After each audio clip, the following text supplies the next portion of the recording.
Kate, the Future Queen, by Kate Nicholl. Chapter 3. A Model Pupil. Like many pupils, Kate bade farewell to the secure and happy environment of St. Andrew's Prep in 1995 with apprehension. Not only was she leaving what had become a second home, but she was on the brink of beginning the next chapter of her life, and she was understandably daunted. Kate's hard work and diligence in the classroom paid off, and she had gained a place at the prestigious independent all-girls school Down House. She had visited it with her parents, who considered it the perfect choice. Set within 110 acres of wooded parkland on the outskirts of Newbury in the pretty area of Cold Ash, the school was a convenient 10-minute drive from the Middletons' new home. The family had spent the summer packing up Westview, and they were moving to a beautiful, detached house in the nearby hamlet of Chapel Row in the village of Bucklebury, which was 3 miles from Bradfield. Oakacre was a serious jump up the property ladder and meant a bigger mortgage, but Mike and Carol could well afford it. Party Pieces was bringing in a handsome income, and Westview had proved a wise purchase. After buying the property in 1979 for $52,000, they sold it for a substantial profit. Chapel Row, with its wide tree-lined avenues, is more picturesque and wealthier than Bradfield. Most of the houses cost more than $1 million, and many belong to celebrities and millionaires who want to be in the countryside yet close to the M4 so they can commute to the capital. The village comprises an old park by the River Pang, a large common where the annual summer village fete is held, and Upper Bucklebury, which affords beautiful views of endless green farmland. Compared to Westview, Oakacre, with its 5 bedrooms, open-plan kitchen, and spacious reception rooms, was like a mansion. Set off a small country lane, the house had purple wisteria climbing up the walls, its own front gate, a gravel driveway, and well-tended front and rear gardens with panoramic views of the countryside. Much to the children's delight, there was also a tennis court. Pippa's teacher Mrs. Alford recalled that she could not stop talking about the big house, and the family hosted a housewarming party as soon as they moved in. You could tell they came into money when they moved into the new house. Their place in Bradfield was tiny compared to Oakacre, and they were all so excited, Catherine and Pippa especially, because it had a tennis court. According to Mr. Singleton, who oversaw the sale of Westview, Oakacre had great potential. It was a good stock country house. They bought more land because they had the money, and they made it really nice. They bought a good few acres because it was only sold with about 3/4 of an acre. Carol called in designers to help her do it. She would go off to London to Sloane Square to get ideas and fabrics. The house had very nice soft furnishings. I remember Carol having a thing for tassels at one time, but it wasn't over the top or pretentious. She had a real vista for Oakacre, and she and Michael did a fair bit of work. By now Party Pieces had been relocated from a rented warehouse in Utendon to a more spacious converted barn house in a Shampstead Common, a mile down the road from the Middletons' new home. Carol and Michael employed a staff, although Carol was determined the enterprise should retain the feel of a family business. The new office space had a number of outbuildings spaced around a central courtyard and plenty of room for expansion. Now that the business was online, orders were coming in from all over the country, and the warehouses were stacked to the rafters with boxes of party toys. The Middletons were no longer solely reliant on Michael's trust fund for the education of their children, and Party Pieces profits helped with the $45,000 a year fees at Down House. The school had a good sports record, but above all else, it was known for being academic and getting its pupils into some of the country's best universities. According to the website, it has strong educational traditions, a firm Christian foundation, and a reputation for excellence that goes back over 100 years. Some of the pupils have been daughters of wealthy aristocrats. including Prince and Princess Michael of Kent's daughter Lady Gabriella Windsor, a notable former alumna who was suspended for being caught with cigarettes. With its impressive position in sports ranking, Michael and Carol were confident going to the school was the right move for their daughter, but Kate had reservations from the outset. Possibly intimidated by the scale of the school, she opted to be a day girl rather than a boarder. Her parents agreed, but it was to prove a terrible mistake as most of the girls in her year were boarders and many had been there from the age of 11. When Kate arrived at age 13, class friendships had already been formed and she struggled to find her place. Being especially slender and a head taller than her peers, she stood out for the wrong reasons and was teased for being gangly and lanky. According to former pupil Emma Sale, who was 4 classes ahead of Kate, part of the problem was that Kate was a day girl. Most of the girls were boarders and all of the bonding and friendship making happened in dorms.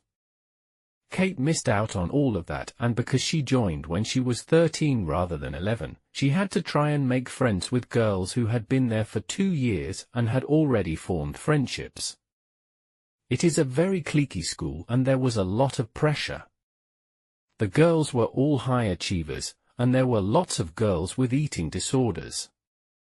Everyone wanted to be the best, the fittest, the prettiest. I think Kate was miserable from the start. Former pupil Taffeta Gray recalled in an article she wrote for The Spectator that Kate was quiet and square with brown hair. She was a day girl, which is always difficult.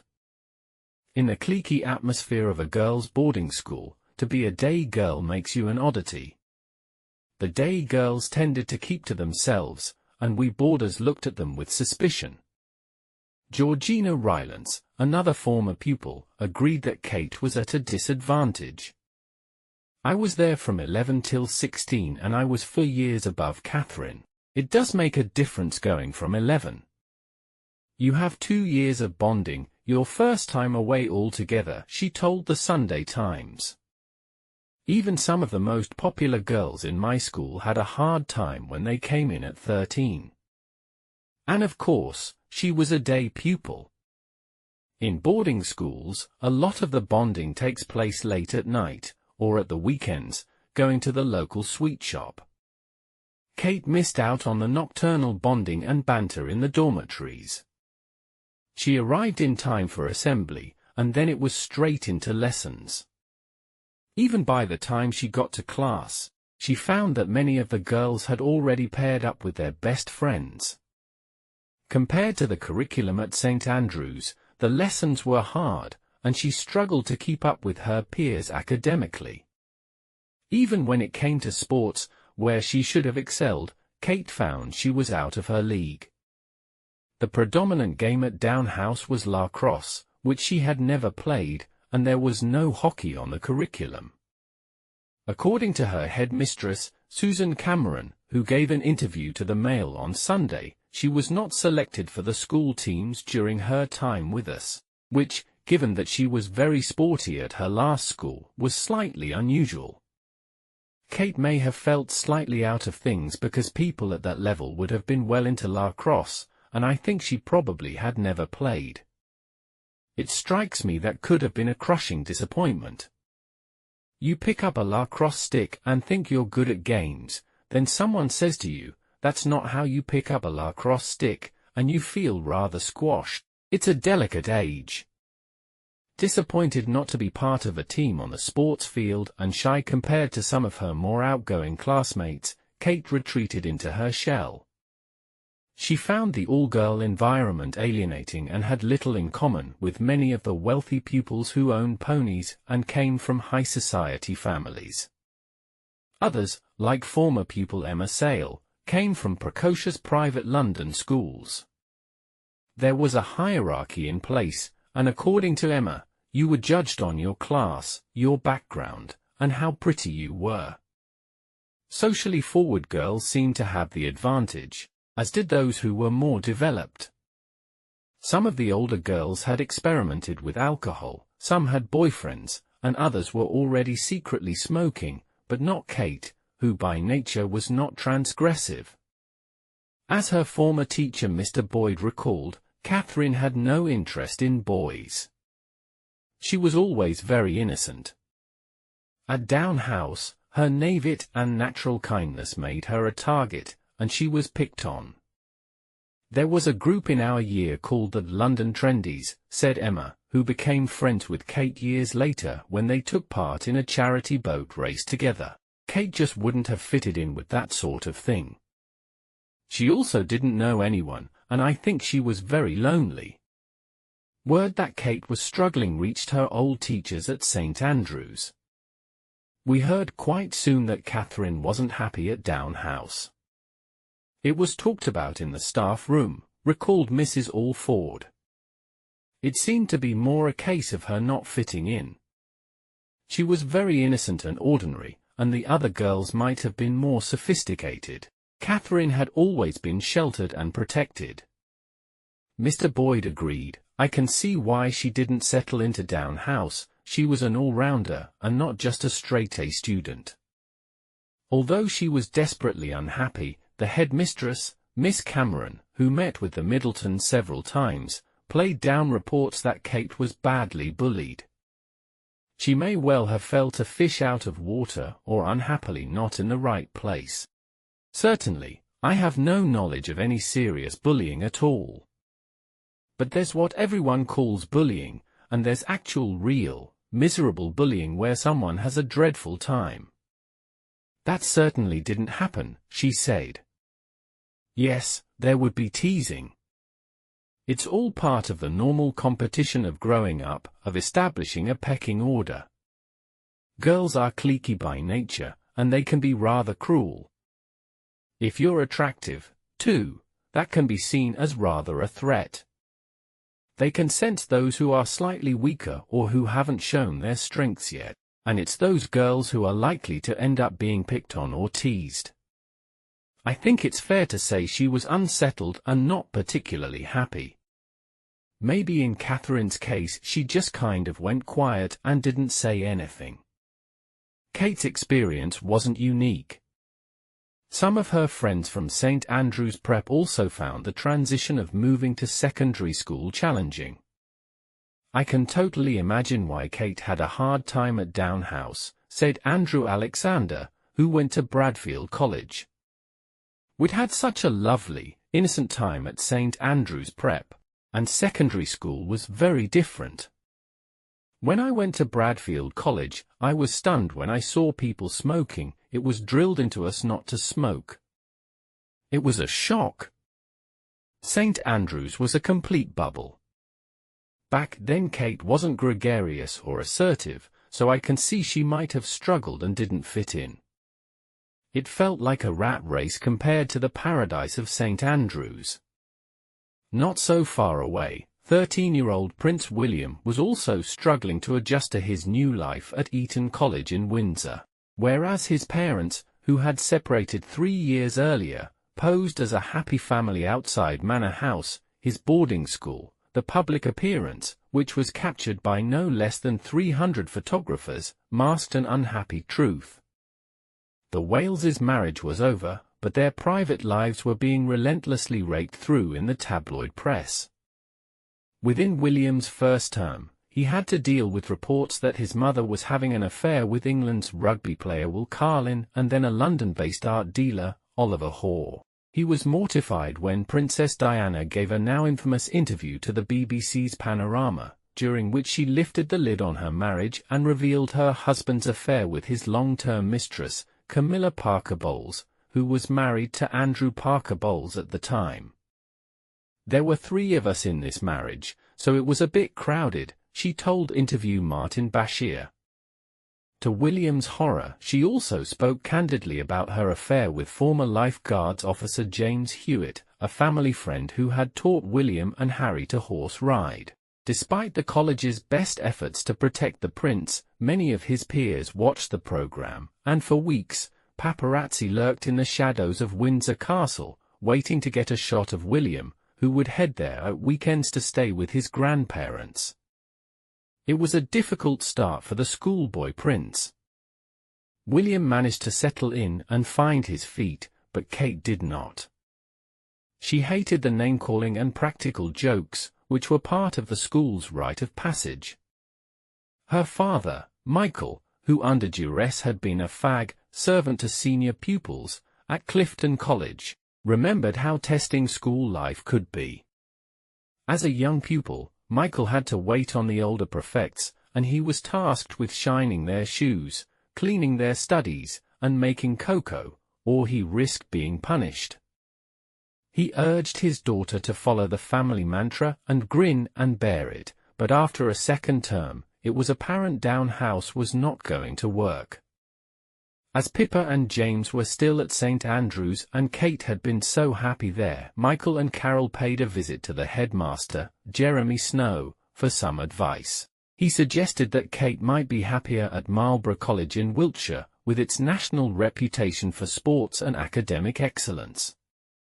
So, after visiting Marlborough, the Middletons took their daughter out of Down House. Leaving halfway through the academic year could have had repercussions on her school reports, but there was no other option. According to Mr. Aitchison, they did the right thing and pulled Catherine out when they realized she was unhappy. It was absolutely the right move. Marlborough was the right choice. Being that it was an hour's drive from home, it was agreed that Kate would be a boarder, which meant Carol and Michael would only see her for weekends every fourth week. Set on the edge of a historic market town where it dominates local life, Marlborough College is an impressive collection of original buildings scattered around the beautiful Wiltshire countryside. The school, considered to be one of the most promising co-educational establishments in the country, was founded in 1843 for the sons of Church of England clergymen. The $44,000 a year college counts the poet Sir John Betjeman, singer Chris de Burgh, to whom Kate is distantly related through her father, the Prime Minister's wife, Samantha Cameron, and Princesses Beatrice and Eugenie as notable former alumni. Out of its 14 boarding houses, it educates a total of 889 pupils from the ages of 13 to 18, about two-thirds of them girls. It was a warm spring morning in April 1996, the sun shining on what the Middletons hoped was an auspicious new beginning. As Carol and Michael arrived at the school, they were characteristically optimistic and upbeat. Dressed in her new uniform of a dark green kilt, round-necked navy sweater, and blue and white striped cotton shirt, Kate knocked, a little tentatively, on the front door of her new home, Elmhurst, an impressive Victorian house with a modern extension. Her housemistress, Anne Patching, who became something of a surrogate mother during the school year, was there to greet her. Kate said goodbye to her parents and went upstairs to her room, her trunk packed full of notebooks, mementos, and pictures of her family and friends, plus a pretty bedspread Carol had sent along to make her feel at home. Kate wasn't the only pupil to join halfway through the academic year. Sebastian Robles Rudd, a boy from Argentina, also arrived on the same day. As a governor of St. Andrews, the headmaster of Marlborough, Edward Gould, was aware of the circumstances under which Kate had left Down House, and he took her under his wing, inviting her to join him and his wife for occasional mealtime so that he could keep an eye on her. According to another pupil, Gemma Williamson, who lived in Millmead boarding house a short walk away, Kate arrived a slip of a girl and painfully shy. Apparently she had been bullied very badly at her previous school and she certainly looked very thin and pale. She had very little confidence, she told the Daily Mail. Kate's residence house tutor, Joan Gall, recalled how timid she was on arrival and that she suffered from mild eczema, often a result of stress. When she first arrived, she was very quiet. Coming into a big school like Marlborough was difficult, but she settled quickly, she recalled. Anne Patching, who worked at the school for over a decade and was married to Mitch Patching, who taught rugby and French at the college, said that Kate didn't talk about her past experience. She didn't make a big deal about it. I can't remember if it was her or Carol who mentioned Down House. It was a concern, but they were determined to move on.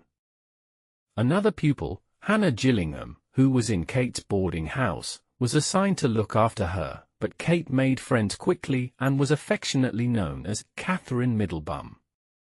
An early riser, she had no problem with the 7 a.m. wake-up calls and was always the first at breakfast, where she typically enjoyed fresh croissants. Lessons started at 8:45 a.m. and continued until lunch at 1 p.m. afterward. Pupils played sports until 4 p.m. when it was time to head back into the classroom until supper at 6 p.m. Mealtimes were relaxed and pleasant in the atmosphere of the Victorian dining room, complete with its original arched beams. According to Mrs. Patching, Kate had a healthy appetite and soon put on the weight she had lost at Down House. Catherine loved eating. She loved lasagnas and pasta bakes, good old carb stuff.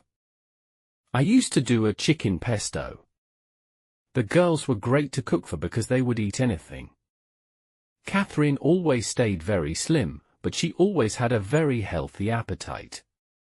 Students did their homework, or prep, in the communal dormitories from 7:30 until 9 p.m., with house tutors on hand to help. There was then time for some rest and relaxation. Walkmen were the latest thing, and Kate loved to either listen to music or read a novel. Her favorite TV show was Friends. According to Miss Gall, she was such a fan of the American sitcom that at one of the end-of-year concerts known as the House Shout, Kate belted out the theme tune with her friends. Lights Out was at 10:30 p.m. Mrs. Patching had a no-nonsense approach, and any horseplay would mean being assigned an early morning run the next morning. Unlike at Down House, Kate's class year was small.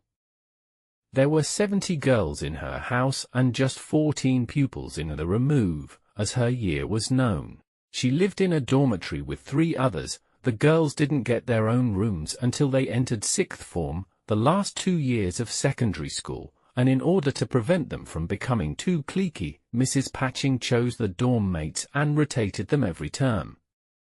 It was a way of keeping things fresh, she explained. Catherine was able to settle in very easily, as soon as she joined.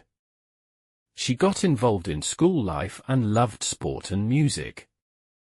It wasn't long before Kate's sporting prowess was observed, and she gained a coveted place on the school's hockey and netball teams. Much to her delight, she was made joint captain of the first tennis team with her friend Alice St. John Webster.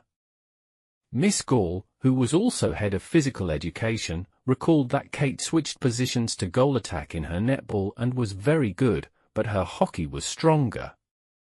She also excelled in high jump and swimming. Eager to ensure their daughter was happy, Carol and Michael visited Kate regularly.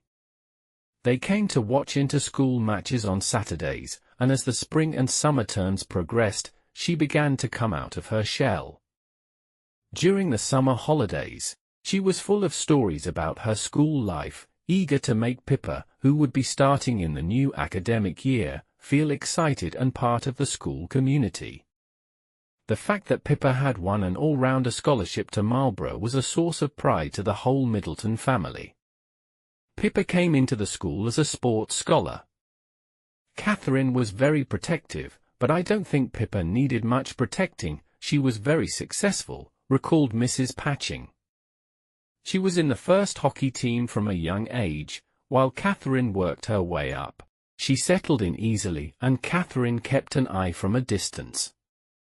There could have been jealousy on Catherine's part, because Pippa was very talented. She was good at everything and sharper academically, but I don't think Catherine ever resented that. She was always pleased for her sister's success. From her very first day, Pippa exuded a natural confidence, and along with her bubbly exuberance, she made friends easily, attained grade A's effortlessly, and was known, as she had been at St. Andrew's Prep, as Perfect Pip. Both siblings continued with their music. Kate sang in school concerts and played the flute and piano. There was one occasion when Catherine was playing a game and Pippa was in a concert, so Michael and Carol split up so they could both support the girls, recalled Mrs. Patching. I remember once they played a duet on the piano in one of our house concerts, which we had on a Sunday, and Michael and Carol were there for that. I seem to remember a giggle after the first couple of bars. They'd made a mistake and cheekily turned to the audience and said, "We think we better start again."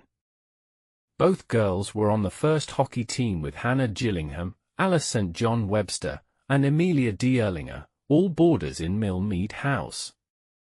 The girls all became close, and we would have a lot of fun together, said their hockey teacher, John Kopp.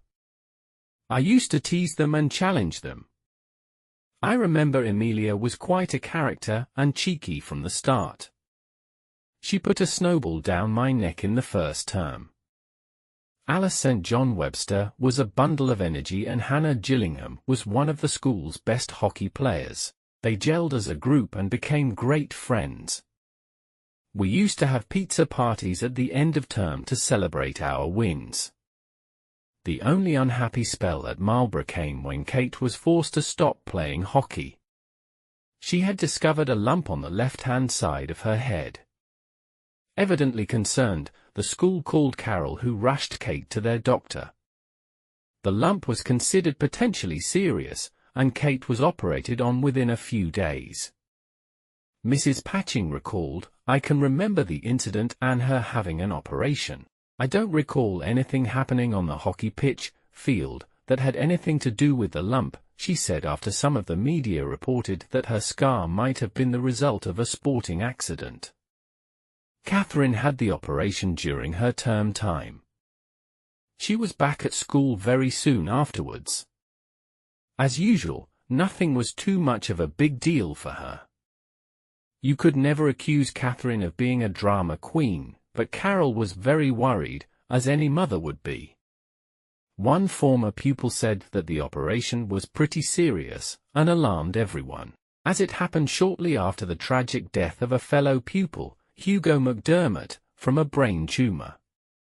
Catherine and Pippa were very kind to Hugo's brother Ed, who was also at the school when his brother died, and they got involved with some fundraising, recalled a former student. The operation left Kate with a small scar on her hairline that is still visible today, though it mostly stays hidden under her hair. Privately, she and William, who uncannily also bears a scar on his head from being struck by a golf club at age 9, are said to refer to their wounds as their Harry Potter scars. It was a brief moment of concern amid an otherwise very happy time. "It was like a big happy family in Elmhurst," said Miss Gall. "We would do things like bake cakes and watch videos." As she made her way through her school days, Kate made friends for life. As well as her hockey friends, she was close to Susanna Housden in her house, and Catriona Locke and Gemma Williamson, who both boarded at Millmead House. The girls would catch up in court, the principal meeting place by the main school building and the hub of the school. On weekends, they were allowed to take tea at the Poly Tea Rooms in the town centre. In the evenings, they would relax in the common room of their house, which had its own TV and a small kitchen, known as a brew, where Catherine would make her favourite microwaved Marmite sandwiches. Sometimes the Patchings, whose children, Bethan and Daniel, were in Catherine's year at the school, would host barbecues for the pupils. The Patchings and Mrs. Gall were totally wonderful, like surrogate parents, recalled former Elmhurst pupil Alex Martin. "We had dorms in the first 2 years, which gave the house a family feel, but mainly it was all the extras the Patchings arranged, spontaneous barbecues on weekdays in the summer after prep, trips to the cinema on Saturdays, weekends away in the Wye Valley camping and canoeing, an annual house walk and sleepover in a barn. The Patchings would welcome us into their home and were always around for a chat." As she gained in confidence and maturity, Kate was seen as one of the school's most promising students, and as such she was given more responsibility than most. She was made a guardian for new pupils in the first year, a job that she took seriously. Having experienced what it was like to feel overwhelmed and unhappy in a new school, she was perfectly positioned to help others who might have been homesick and apprehensive. She would take care of the newcomers. You could see that Catherine wasn't a threatening character. The new girls could talk to her and approach her. They felt comfortable with her, said Mrs. Patching. Kate studied hard, sitting for various exams for the General Certificate of Secondary Education, GCSE, in the summer term of 1998. Intending to make the most of her freedom afterwards, she and her friends took part in a school hockey and rugby trip to Argentina. Returning home, Kate and her family spent the remainder of the summer in the sun-kissed Caribbean. When she went back to school for the lower 6th in September to study for the first year of her A-levels, the academic track, it was obvious to everyone that 16-year-old Kate had undergone something of a metamorphosis. It happened quite suddenly, Gemma Williamson recalled. Kate came back after the long summer break an absolute beauty. Although she was sporty, Kate was very feminine, too. She always had a lovely willowy figure, but now she had filled out and the color was back in her cheeks. Every boy in the school fancied her rotten. With her honed figure, blonde highlights, and attractive dimples, she was suddenly top of the fit list, ahead of Alice, Emilia, and Pippa. We had fit lists that the boys pinned on the walls. Kate was at the top, said a former pupil. Denise Alford also recalled being bowled over by Kate's transformation when she came back to St. Andrews to collect James, who was about to start at Marlborough.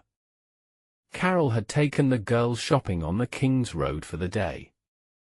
Pippa was always a tomboy, but Catherine had lost her braces and looked stunning. She was wearing makeup and looked amazing. As a sixth former, Kate no longer had to wear a uniform. Instead, she was allowed to wear a long black skirt that she could team with a jacket, so long as it was tailored. Even then she favored simple classic designs, and had a collection of blouses and sweaters from the high street store Jigsaw. She also had a penchant for gilets, waistcoats, which were fashionable at the time.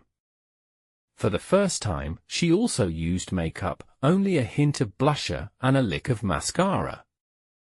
Always lithe because of her love of sports, Kate had filled out physically.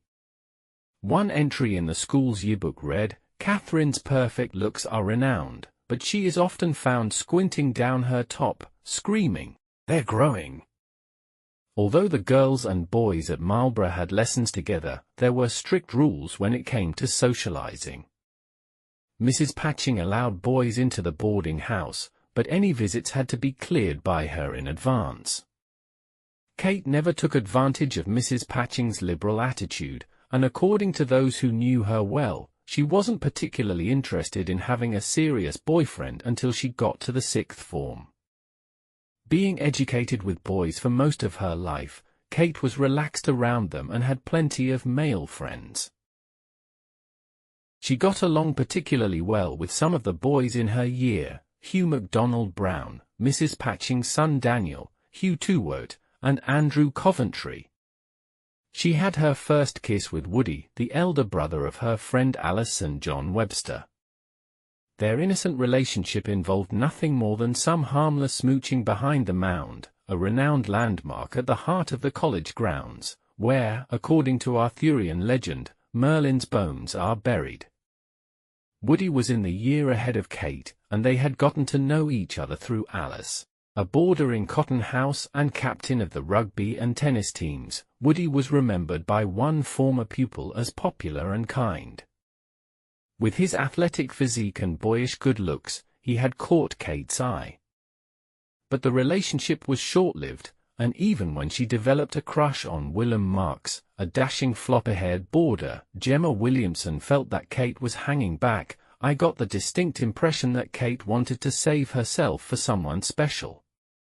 It was quite an old-fashioned approach, especially at Marlborough, where half of the pupils were already having sex.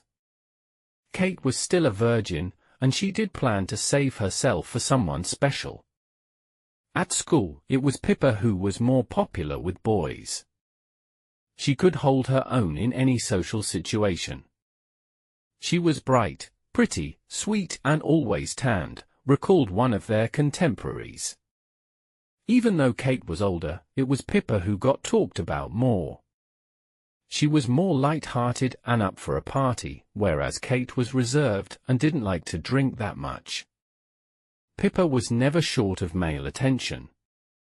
Pippa dated several boys at the school, including one of Marlborough's best rugby players, but Kate didn't have a serious boyfriend, though according to her dorm mate Jessica Hay, she harbored a crush on the teenage Prince William. She would joke, "There's no one quite like William." She had a picture of him on her wall, Miss Hay told the Mail on Sunday. But Kate laughed off the story in her first ever interview years later. "No, I had the Levi's guy on my wall, not a picture of William." Indeed, when William came to Marlborough for inter-school events, Kate was more interested in playing hockey than waiting at the goal line on the hockey field above Wedgwood, where some of the girls congregated to gawp at the Prince. Others would gather outside Mill Mead, where the buses parked, so they could chase after the boys as they drove off. But not Kate. There was a little bit of spying by some of the girls, but Catherine was busy playing hockey, said Mrs. Patching. Afterwards, she would host a table for the away team. She and William may have bumped into each other then, because the home and away teams all ate in the dining room. Painfully shy and acutely aware of his unwanted celebrity, William was known for keeping his head down, self-consciously trying to avoid the attention he attracted. He was still coming to terms with the trauma of losing his mother 2 years earlier in a tragic car crash in Paris. Like all her friends, Kate had followed the story closely, deeply saddened by the princess's death, which had prompted an outbreak of mass mourning around the world. The loss to Prince William and Prince Harry was almost unbearable, and when William returned to school, he threw himself into his studies as a distraction. He had pleasantly surprised his teachers at Eton when he passed each of his 12 GCSEs, excelling in English, history, and languages. Throughout his school life, William was well aware of how different he was. He would joke on the weekends that he was off to WC, which baffled his friends at first until they realized he didn't mean the toilet, but nearby Windsor Castle to see Granny. With her stunning transformation, it wasn't long before Kate caught the eye of the best-looking boy at the school and began dating Harry Blakelock, an upper sixth former, in the fall of 1998, when she was in the lower sixth. It was her first proper romance and Kate was smitten. Tall, incredibly good-looking, and popular, Harry had a reputation for being quite a catch among the girls. It was well known that Kate was dating Harry when he was in the upper sixth, although it has stayed a secret until now. They were together for most of Harry's final year, recalled a friend and former pupil. Harry was a boarder in B1, and he was very sporty and captain of his year's rugby team. He was an excellent scrum half and a good cricketer. He played in the first 11, and he was also very good at hockey. He was what you'd call a model pupil, top of his year, and very clever. Kate was in the lower sixth, and it was her most serious relationship at Marlborough. It fizzled out when he left school and took a gap year off. Kate was heartbroken, according to her friends. She desperately wanted to make the relationship work, but Harry was planning to travel overseas, and they both agreed it would be quite impossible to be in a relationship when they would be on opposite sides of the world. The summer of 1999, before she started the upper sixth, was one of mixed emotions for Kate. She was crushed and bruised from the breakup with Harry, but her attention soon turned to new possibilities. Her friend Amelia Dielinger had introduced Kate to some of her out-of-school friends. The niece of the 10th Viscount Exmouth, Amelia was fantastically well connected and part of William and Harry's friendship group. known as the Gloss Posse, so called because most of the aristocratic members resided in Gloucestershire, where the Prince of Wales has his country house, Highgrove. The Gloss Posse would meet on weekends and during holidays when they were invited to Club H, William and Harry's den in the cellars of Highgrove.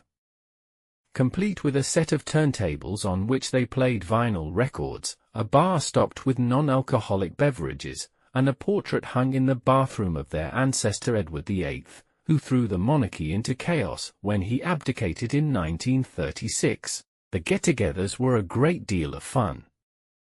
Being so close to Amelia and Alice, who was also a member of the exclusive group, it was only a matter of time before Kate met William, and that summer they were introduced. We all knew as teachers that that year group was moving in royal circles. They were friends, recalled Mrs. Patching. Another of Kate's teachers described Kate as on the fringe of the royal set. I was aware that William was friends with Mark Tomlinson and Amelia D'Erlinger. It doesn't surprise me that she met William while she was at Marlborough. It was certainly within the bounds of possibility, put it that way. Their very first encounter is not something Kate has ever spoken about. Indeed, it has always been believed that Kate first met William when they were freshers at St. Andrews.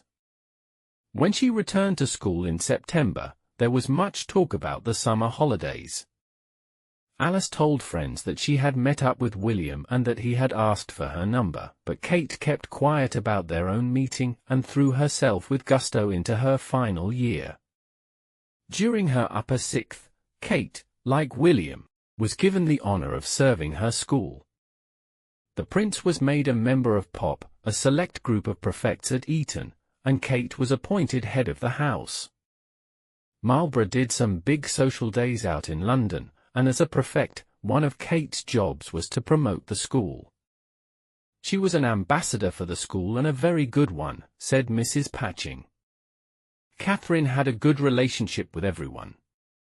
She was very well-mannered, she was aware of social situations. She had a real confidence in herself. She felt secure at Marlborough. She was successful, diligent and hard-working. When she got to the upper sixth, she had a lot more responsibility. She was able to go into any sort of social situation and speak to anyone. As a prefect, Kate enjoyed the use of a special common room and was also allowed to hand out punishments to others, but she rarely did. In fact, when she caught older pupils having a forbidden cigarette on the playing fields beyond the central quad, she turned a blind eye, not wanting to be seen as a tattletale. She herself had never been part of the more hedonistic set that experimented with boys, smoking, and alcohol. Apart from having to join Mrs. Patching on one of her punishment runs, for little more than having her lights on late, Kate was never in trouble. She performed well in class, and though she wasn't a natural academic, her hard work got her good grades in her chosen subjects, chemistry, biology, and art. Kate was determined to go to a university, aware that she would need top grades to be selected for one of the best in the country. She would also need an array of extracurricular activities to add to her university application. Although her passion was still for sports, she enrolled in the Duke of Edinburgh Gold Award programme, which entailed volunteering in the local community, learning a new physical skill for a year, and participating on a 4-day trek in the wilderness. According to Mrs. Patching, it was a huge achievement for Kate, who was one of the few pupils who made a point of completing the paperwork so that she could go and receive her medal at Buckingham Palace. It was a fitting end to a very happy school life. Now all Kate needed were her grades.